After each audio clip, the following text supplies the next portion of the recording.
Hello, my YouTube family. Manipurihommaker channel में आम्बू ताराम नौकरी मैं आंगवासी मेथी की पराठा और ब्रेकफास्ट तौजरे अदो अखोइना मेथी असंगबसे अदुम मरु से हुल्लगा अदुम बुद्धि चानै को इरोंबा अदुदगी मोरोक मेपदा कोलगा अदुगा पराठा दि कयासु चानादेबको अदुना मयांगना मोइना मेथी की पराठा चाइ तो हाउब्रा ने येंगसेबा खोइचु दो याम फजना अदुम हावे अदो मयामसु आइगी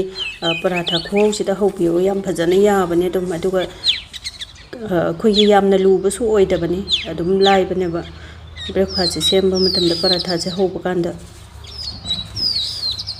दो मेथी की पराठा हौबा मतमदा मागी मखोकसिंगसिदि हापोइदोनिको अखोइगे मनासिदंगने हापतोइसे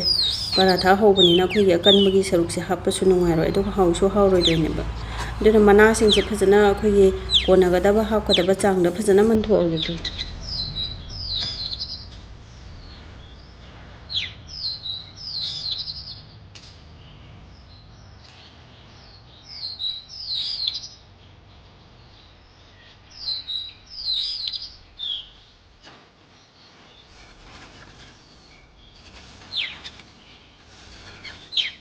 मेथी मनासिंगसे फजना लंथोअगा चामथोए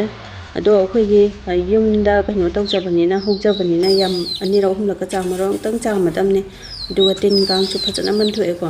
अदुगा थांगना अखोइगे खितंग यामना कुप्पसु नतबा खितंग पौरक पौरक चोप तौथोअगे सुमाइना कक्थोअगे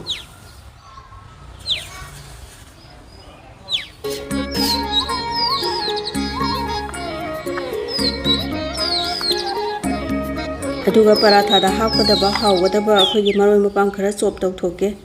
अदो अखोइगे चॉपर इलेक्ट्रिक की मशीन से खुनुंगाय अमा मयाम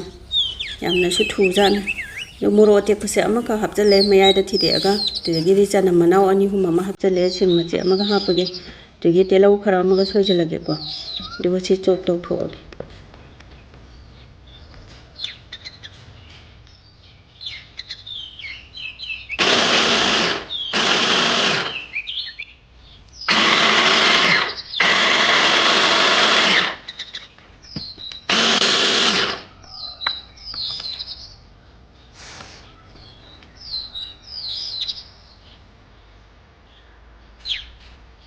इलेक्ट्रिक की चॉपर से खुनुंगाय तो चांगसु चप मानना याम थुना छलौना कएको याम फजना चॉप तौवेबा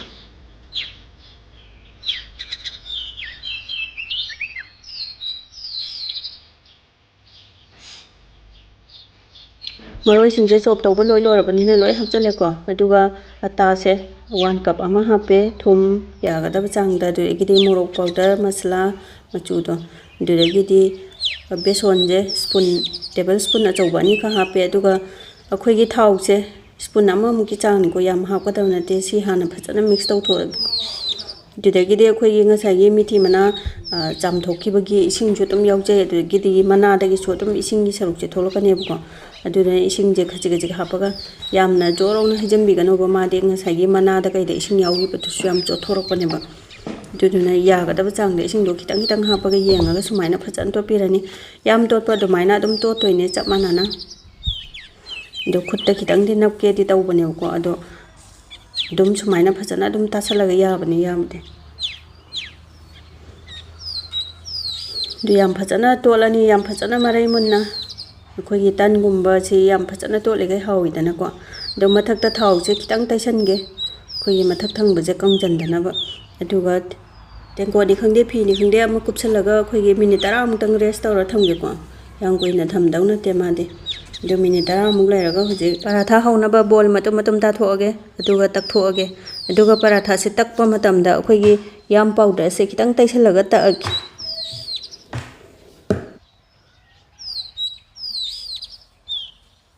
दो पराठा से तकपा मतमदा अदुम शेप से अपाम्बा शेपता अदुम तकपा यारेको अखोइना चाना थकनबा जिंजे येंगबा कांदा फजबसे अदुम याम हाउदौ मानबनेबा हेक येंगबदा फजबसे दुगा फना हाउरगसु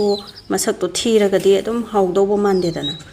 दुनुना थोंबा थाकपसे यामना मसक फजबसु यामना दरकार ओय हावनबदा नतना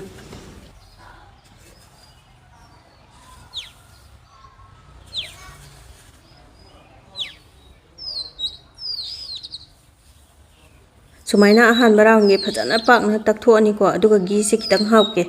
अखोइगे होरेन लेयरिंग मथंग मथंग लैनबको अदो ghee नत्रगा अदुम अखोइगी कुकिंग ऑयल अमे हेता अपाम्बा अदुम हापे याई केसुमदा काइदेको अइदी ghee सिना ओइना हौजे अदुना ghee ओइना हापे अदुना सुमाइना मागी लेयरिंग मथंग मथंग लोइना सुमाइ तैसनबिरनिको अदुगा फजाना थुपचलगा मुक्ता असेबा दाइदा याम पाउडर से मुक्ता इसेलगा ताअगे दो पराठा दी सुमाइना थाव हापा यादे मथकी लेयर सिदे अखोइगी याम पाउडर सिना सुमाइना हापगा अदुम तक्तोइनेबा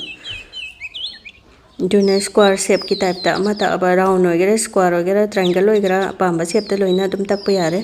लोइरे हुजिक थाबगी चांगसु सुमाइना को अदुम अखोइगी याम थाबसु नतबा याम पाबसु नतबा अदगी ट्रायंगल शेप ता अमगा तक्चरागे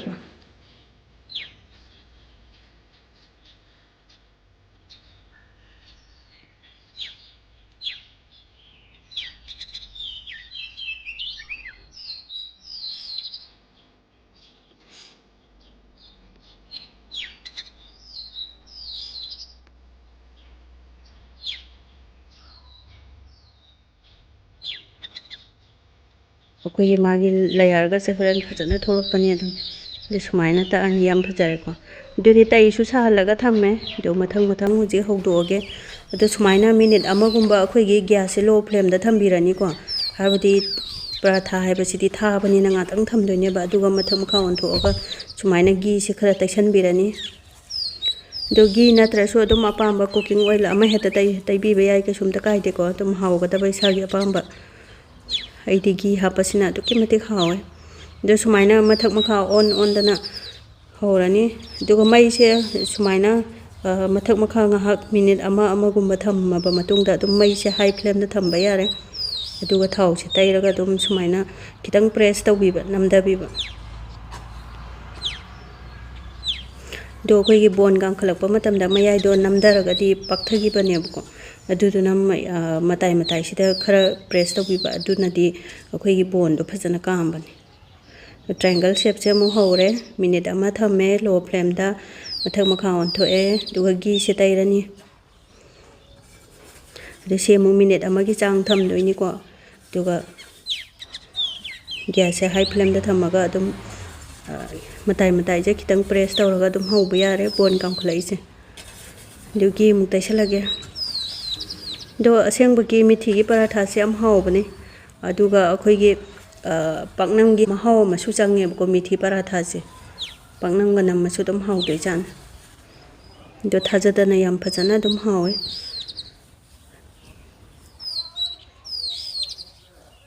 पराठा सो हौबो लोइसले अदुना पराठागा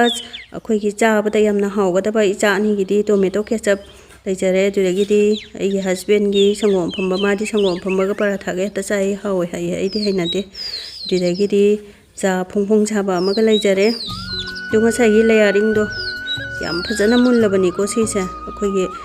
यामना सुसोप ओइरगा थो लावेबा याम हाउजानि मयाम दो अइगी नुसिरबा व्यूअर्स सिंगना अइगी वीडियो से पाम्बिरगदि लाइक अमममतंग नंबिरमो मोटिवेशन पिबिबोइना दुदगिदि सब्सक्राइब तौबिद्रिबा सिंगनासु सब्सक्राइब तौसनबिरमो नुंगाइ नुंगाइबा कानबा वीडियो पुदुना लाक्चगे ngasiगidi बाय बाय।